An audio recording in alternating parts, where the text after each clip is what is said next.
So, hello everyone, welcome back to my channel. So now we will discuss any new technologies that can aid in compliance with marine environmental protection. So, the ocean, a vast and vital ecosystems faces unprecedented threats from human activity. Climate change, pollution, and overfishing demand innovative solutions, and artificial intelligence, or the AI, is emerging as a powerful tool in the fight for marine environmental protection. AI ability to process and analyze massive datasets, identifying patterns, and predict outcomes offers unprecedented opportunities to enhance compliance with environmental regulations and safeguard ocean health. So, one crucial application of AI is in combating illegal, unreported, and unregulated, or the IUU fishing, a major driver of marine biodiversity loss. AI-powered systems analyze data from various sources, automatic identification systems, satellite imagery, and radar to track vessels' movements, identifying suspicious patterns indicative of UII fishing activities.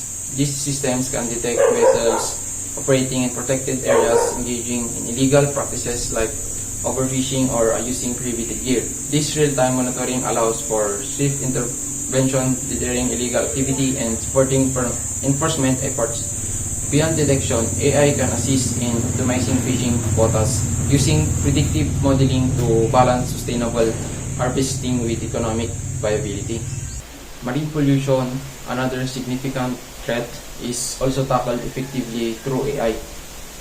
AI algorithms can analyze satellite imagery and drone footage to detect oil spills and plastic debris, enabling rapid response and cleanup efforts. AI-powered sensors continuously monitor water quality parameters, providing real-time alerts of pollution events.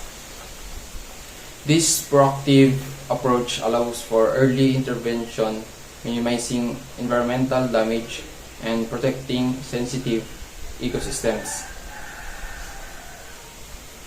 So, AI also plays a critical role in marine biodiversity conservation.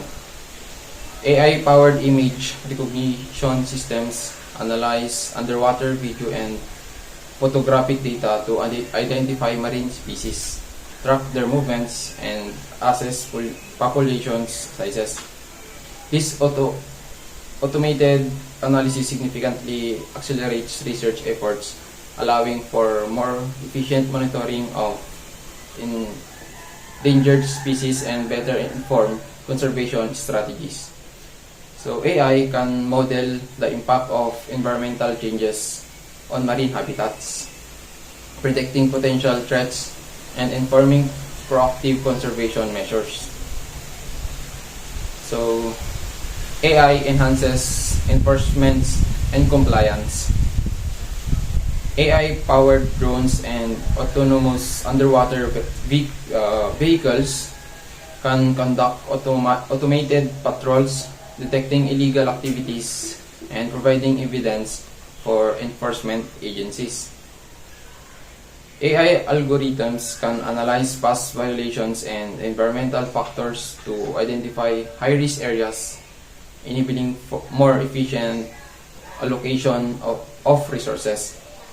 This data-driven approach maximizes the effectiveness of enforcement, promoting better compliance with environmental regulations.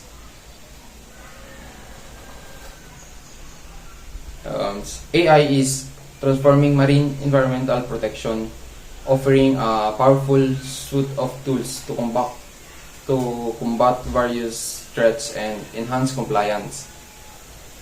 From detecting illegal fishing to monitoring pollution and protecting biodiversity, AI capabilities are proving invaluable in the ongoing struggle to safeguard the health of our oceans. The continued development and deployment of AI technologies will be crucial in securing a sustainable future for marine ecosystems. So, that's for all.